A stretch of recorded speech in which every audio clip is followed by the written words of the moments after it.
Hey everybody, what is up? Welcome back to Final Trade. I got a question from a patron about the Final Fantasy gift bundles that are coming out this Friday. They're already running about $270. He says, after seeing the pre-order price in some places and that they aren't even released yet, where do I think the price goes after release? And do they affect the collector booster boxes at all?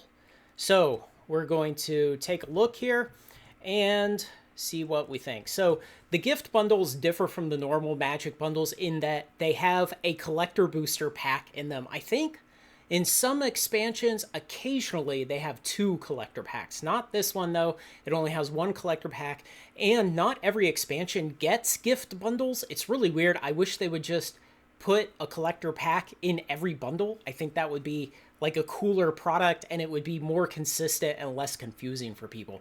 So over here on TCG Player right now, we see $267 as the price for this 2 days before release. And you can see it's come up from, 170s, 180s about 2 months ago, and even more recently, about a month ago, it was in the 180s. So it has come up a lot, along with the collector boxes, along with the play boxes, along with everything related to the Final Fantasy expansion. And so if we look at the details here, what do we have? We have 9 play boosters, 1 collector booster, some extended art cards. Now, are these extended art cards or are these art cards that are extended? I think these are supposed to be traditional foil extended art cards. So are these promos?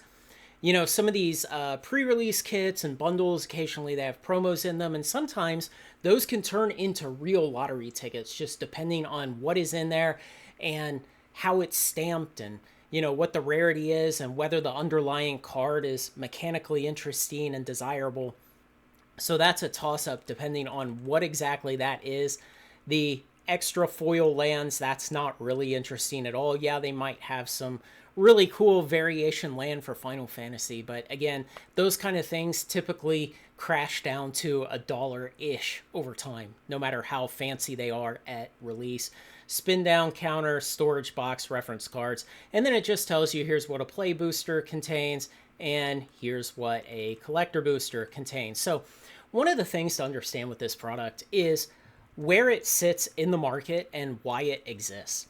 And where it sits is in between a fistful of booster packs that you buy from the card store at probably MSRP and an entire booster box. And so there's a lot of people who maybe they can afford or they want more than just a handful of booster packs, but they don't want to spend as much money as an entire booster box. And so the bundle kind of gets in there and makes a desirable product for people who really like to collect the cards and play the game and want to get some of this expansion. And that's why a bundle exists. Now, I think at $260, the market is overpricing it. But there's something potentially also at play here, which is this is going to lure in a lot of people who are Final Fantasy fans and may only be very slight Magic fans, maybe not Magic fans at all. And something good to compare this against was maybe the Lord of the Rings gift bundles that had the guaranteed One Ring card in them. They had a copy of that. They had a couple other of those kind of showcase cards where you sit two of them next to each other and they make a little scene across the illustration of the two cards.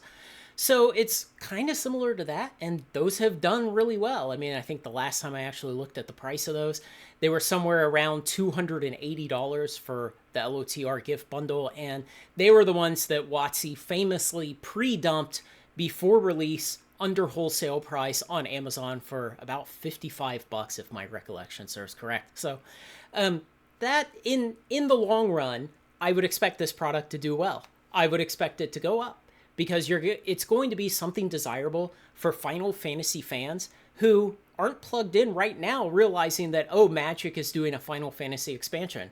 And maybe in a year they'll realize it. And maybe they're a former Magic player and they say, oh yeah, I'd like to have some of those cards, or I'd like to open some of those packs or whatever, just for fun. And so they go out and they look for something, and the bundle might be the right product for them because maybe they don't want to buy an entire play box.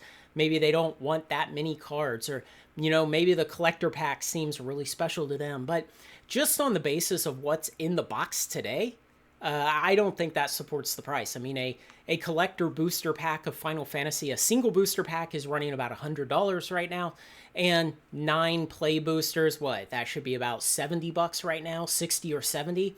So you're looking at less than $200 worth of booster packs in there, and then maybe some promos. Now, if those turn out to actually be good, juicy promos, that might be worth it. But the land cards probably aren't going to turn out to be worth that much, and the spin down die and all the rest of the junk. Saying that the thing can be used as a box to store cards, well, so can a trash can. You can just pile it up with cards. So the rest of that, I'm not really convinced on, but in the long run, these kind of products do fine.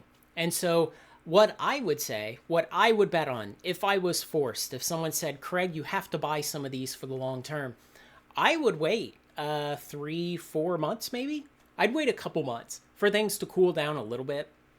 And I would expect the price of the bundle box to come down, $40, $50, $80 maybe. And we saw the same kind of thing with the complete bundle that was very, very highly hyped because of the oil slick cards before Phyrexia came out. And it was actually the same kind of deal. It released a couple of weeks after Phyrexia's main release. And right after the release, the price of the bundle came down because the price of all the oil slick cards crashed 80 to 95%. I did a video about that at the time and just how big the crash in those cards prices were.